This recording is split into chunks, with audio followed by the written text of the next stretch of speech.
Hola, ¿qué tal? Mi nombre es Diana Costales García y ahora vamos a ver las diferencias entre el texto expositivo y el texto argumentativo, así como cuáles son los géneros que pertenecen a cada rubro. En el caso del texto expositivo, como el nombre lo dice, solo vamos a exponer información, solo vamos a pasar datos, vamos a informar. No vamos a meter opiniones propias, no vamos a meter nuestra propia argumentación, no vamos a decir qué pensamos, si estamos o no de acuerdo, nada de eso. Únicamente exponemos información. Los géneros que pertenecen al rubro del texto expositivo son la monografía, el artículo, la reseña descriptiva, el resumen y la síntesis. ¿En qué consiste cada uno de ellos? En el caso de la monografía, también conocida como la investigación, únicamente vamos a investigar, como el nombre lo dice, datos e información sobre un tema en específico. La extensión va a ser variable, es como lo que nosotros acostumbramos a leer cuando vamos a la papelería y compramos una monografía en papel de la independencia de México o de la Revolución Mexicana. Únicamente tenemos datos e información, nunca tenemos la perspectiva ni la opinión o el juicio de valor de la persona que la escribe. Únicamente vamos a integrar la información que proviene de nuestras diversas fuentes, que pueden ser periódicos, revistas, libros, documentales sobre ese tema. Entonces vamos a integrar toda esta información y la vamos a poner en un texto nuevo, sin argumentar sobre ello. No vamos a dar opiniones, no vamos a emitir juicios de valor. El artículo. Estamos acostumbrados a ellos dado que acostumbramos leer noticias periodísticas y por lo tanto el artículo es parte de esto. El artículo inicia en el siglo XIX formalmente como un género puramente expositivo. Únicamente se informaba al público sobre un acontecimiento o se explicaba un tema, pero realmente en su origen el artículo nunca incluyó opiniones del articulista. Se supone que no debe ser tendencioso, al menos el artículo en su estado más originario, vamos, ¿no? En su estado más primigenio. Últimamente el artículo ya está empezando a dejar traslucir la opinión del autor, ya está empezando a dejar traslucir la tendencia, puede ser en términos de política, de ideología, y ya se puede permear más fácilmente esto en los artículos. Los artículos cada vez más están empezando a coquetear con el texto argumentativo en el sentido de que el autor del texto ya está empezando a emitir opiniones, ya está empezando a decir lo que piensa. Pero de origen, el artículo en su manera más primigenia, en realidad se supone que no debe incluir nada de esto. Únicamente se va a pasar la información sobre lo ocurrido o sobre el tema en cuestión. Una de las características importantes del artículo es que por lo general va incluido junto con otros textos en una publicación periódica. Rara es la vez que se publica de una manera aislada, a no ser que se publique en algún blog personal del autor. Por lo general se va a publicar junto a otros artículos, junto a otros textos, en una publicación que se edite de manera periódica, digamos cada semana, cada mes, cada bimestre, cada semestre o cada año. En el caso del artículo, puede o no tener fuentes externas de información. Si únicamente está dando a conocer algún acontecimiento, quizás lo único que va a tener son entrevistas con las personas involucradas y una relación de los hechos. Cuando ya es con base en un tema particular, entonces sí, por lo general entran las fuentes de información. La reseña descriptiva. A esta se le conoce también como sinopsis. Cuando nosotros vamos al cine y queremos decidir qué película ver, por lo general lo que hacemos es detenernos a leer la sinopsis. Vamos a ver qué nos llama la atención, si nos gustaría o no ver una película con ese título. En realidad yo pongo este ejemplo porque es lo más común, es lo más conocido, pero también se puede hacer sinopsis o reseña descriptiva de cualquier producto comercial, como puede ser algún artículo que esté en venta, donde vemos la descripción del mismo, vemos todas sus características para de alguna manera enganchar al lector para que lo compre.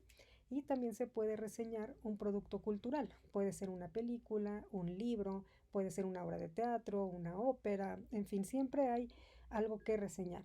Todo es susceptible de ser reseñado. En el caso de la reseña descriptiva, a diferencia de la reseña crítica, es que en la reseña descriptiva no vamos a detallar puntos clave de información y mucho menos detallar el desenlace, en caso de que sea una obra de ficción, como una obra literaria o cinematográfica. Si nosotros leemos la sinopsis de una película y vemos que nos cuentan el final, lo más probable es que ya no entremos al cine a ver la cinta, porque ya nos echaron a perder toda la experiencia. ¿Por qué? Porque en realidad el objetivo de una reseña crítica es enganchar al lector para que se acerque al producto, que vaya a ver la película, que vaya a leer el libro, que vaya a la exposición en el museo, que compre el objeto. El objetivo de la reseña descriptiva es enganchar a la persona para que se acerque, no sustituirle la lectura, no es sustituirle la película, es simplemente hacer todo lo contrario, que se acerque a verla. Entonces, las reseñas descriptivas por lo general son cortas. Cuando hablamos de reseñas de cine, hablamos de máximo un par de párrafos y eso porque ya se extendió demasiado.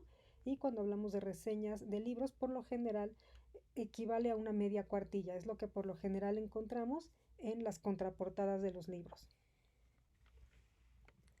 El resumen y la síntesis. Tanto uno como otro van a extraer las ideas principales de un texto. Recordemos que para hacer esto de muy eficiente forma, vamos a tener que recordar el principio del párrafo. Vamos a tener que recordar en qué consiste esto para que podamos hacer buenos resúmenes, que en realidad podamos extraer la idea central de cada párrafo del texto que nos está ocupando y entonces poder hacer un resumen en toda línea. ¿Cuál va a ser la diferencia entonces entre el resumen y la síntesis si ambos extraen ideas principales? Bueno, la diferencia es que el resumen va a extraer, va a exponer las ideas centrales del texto en palabras textuales. Es decir, vamos a usar las mismas palabras del autor. Este es el único texto en que se nos permite copiar íntegramente las ideas de alguien más sin que se nos acuse de plagio. Para ello, obviamente, vamos a tener que especificar al inicio de nuestro texto que estamos haciendo un resumen. Tenemos incluso que ponerlo en el título, resumen del texto fulanito del autor tal, para que entonces se entienda que si estamos copiando las ideas de este autor con palabras textuales, no es por plagio, sino porque estamos obedeciendo a las características del resumen. Por su parte, la síntesis lo que hace es paráfrasis.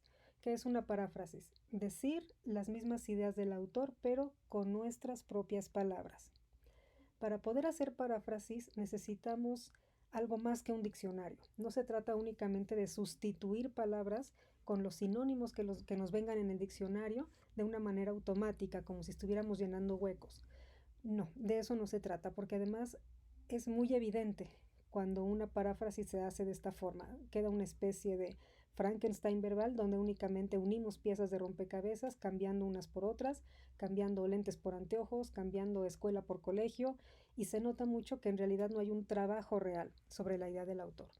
Cuando hablo de trabajo sobre la idea del autor, no me refiero a que argumentemos ni a que opinemos. Ahorita todavía no entramos en esto. El resumen y la síntesis todavía son textos expositivos y todavía no entramos a opinar, no entramos a argumentar. ¿A qué me refiero con trabajo sobre las ideas del autor? Para que yo pueda hacer paráfrasis, para que yo pueda decir las ideas de un escritor con mis propias palabras, lo primero que debo hacer es entender el texto. Si yo no entiendo las ideas del texto, no puedo volverlas a explicar. De hecho, es como si lo que hiciéramos aquí es volver a explicar el texto en palabras que todo mundo pudiera entendernos, como si llegáramos con un niño de 5 años o con nuestra abuelita a querer explicarle de qué se trata el texto, cuáles son las ideas principales, de manera que la persona nos entienda. Si es posible en la síntesis, en algunos casos es incluso necesario que introduzcamos los términos técnicos propios de alguna disciplina, siempre y cuando expliquemos, siempre y cuando demos herramientas para la comprensión a personas que quizás no se dedican a esta disciplina, pero lo importante aquí es que podamos volver a transmitir las ideas de manera que sean accesibles para otros y por supuesto de manera que nos demostremos a nosotros mismos que hemos comprendido.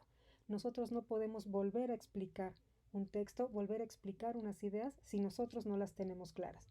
Esa es la diferencia. El reto de la síntesis es que necesitamos una comprensión real del texto para poder volver a explicar sus ideas principales. Y ahora el texto argumentativo. Aquí ya entramos a hacer algo más que solo exponer información. Como el nombre lo dice, Aquí sí ya vamos a empezar a decir nuestros propios argumentos.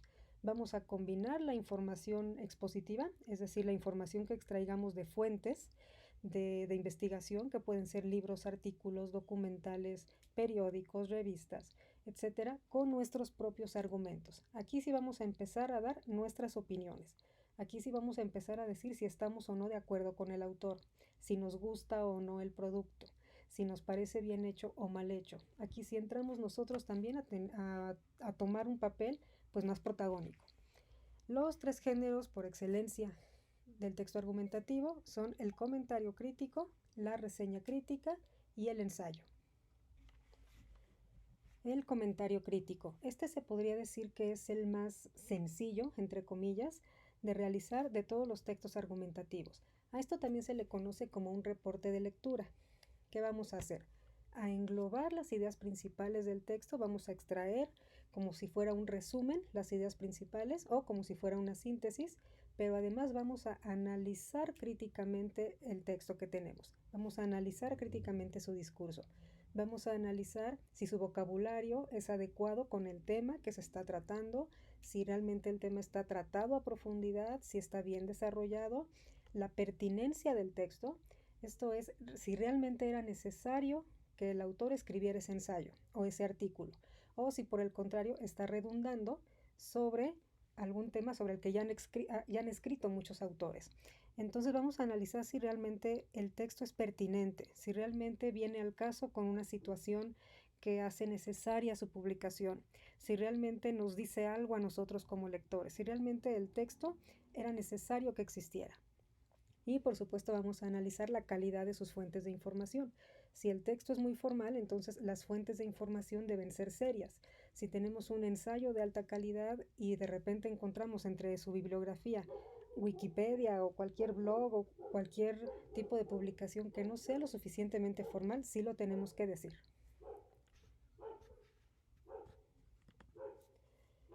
La reseña crítica.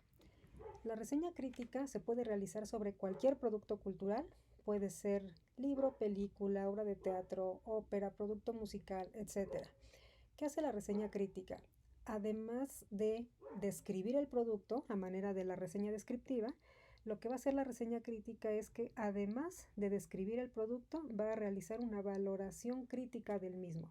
Pero esta valoración crítica, decir si el producto es bueno o es malo, no debe estar sustentado en el gusto personal. No nada más el gusto personal tiene que figurar ahí, sino tiene que haber argumentos basados en un análisis técnico.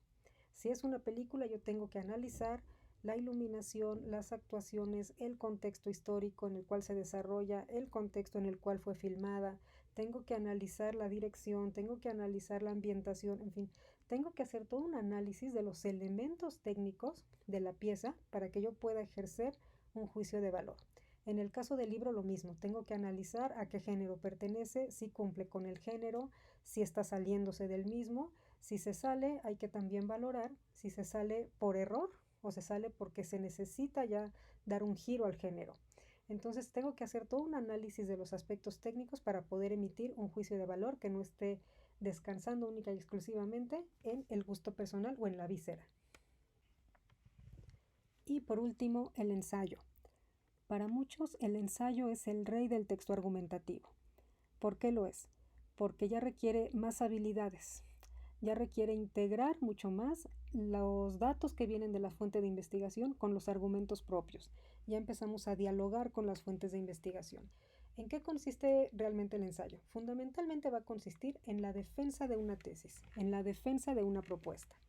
Es decir, con base en la información que yo tengo sobre un tema específico, información que yo he recabado pues de fuentes, de libros, de revistas, de periódicos, de documentales, yo voy a externar una propuesta nueva, voy a externar una tesis propia sobre ese tema. Y por tanto lo que voy a hacer a lo largo del ensayo es probar mi tesis o probar mi propuesta. ¿De qué va a constar básicamente un ensayo? Cuando se trata de un ensayo académico, porque hay varios tipos de ensayo, pero el que más se pide en las universidades es el ensayo académico. Cuando hablamos de este tipo de trabajo, lo que se pide es que tenga tres partes fundamentales. Uno, una tesis, por supuesto. ¿Qué voy a defender? ¿Qué voy a probar? Esa tesis siempre tiene que estar como una afirmación. Por ejemplo, desde el punto de vista jurídico, la aprobación de la pena de muerte es inconveniente. Esa es la tesis, esa es mi propuesta, eso es lo que yo voy a probar. Ya que enuncié la tesis, necesito argumentarla. Okay, ¿cuáles son mis argumentos para decir que es inconveniente la aprobación de la pena de muerte en México?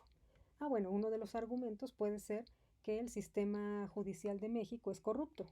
Por tanto, hay muchos inocentes en la cárcel y por tanto sería inconveniente que se aplicara una pena así, porque muchos inocentes estarían perdiendo la vida injustamente. Ok, ya que tengo tesis y argumentos, necesito sustentar los argumentos. ¿Cómo sustento el argumento? Es decir, ¿cómo compruebo lo que estoy diciendo? Con fuentes de investigación. Si uno de mis argumentos es la corrupción del sistema judicial en México, entonces mi sustento puede venir de estadísticas, puede venir de informes, puede venir de documentales, puede venir de archivos, puede venir de entrevistas con personas que hayan sufrido de cerca la corrupción del sistema judicial, etc. El sustento lo que va a hacer es aportar las pruebas a la argumentación. Si no hay estas tres cosas, el ensayo queda flojo. Estas son las tres partes fundamentales de un ensayo académico. ¿Dónde entran las fuentes de investigación? Básicamente en el sustento, cuando estoy comprobando la argumentación. Pero ya llegaremos a eso con más calma. En otro video vamos a hablar más profundamente sobre lo que es el ensayo. Por ahora solo quise dar un recorrido general sobre los textos expositivos y los textos argumentativos, sus diferencias y los principales géneros. Entonces hasta aquí y nos vemos en la próxima.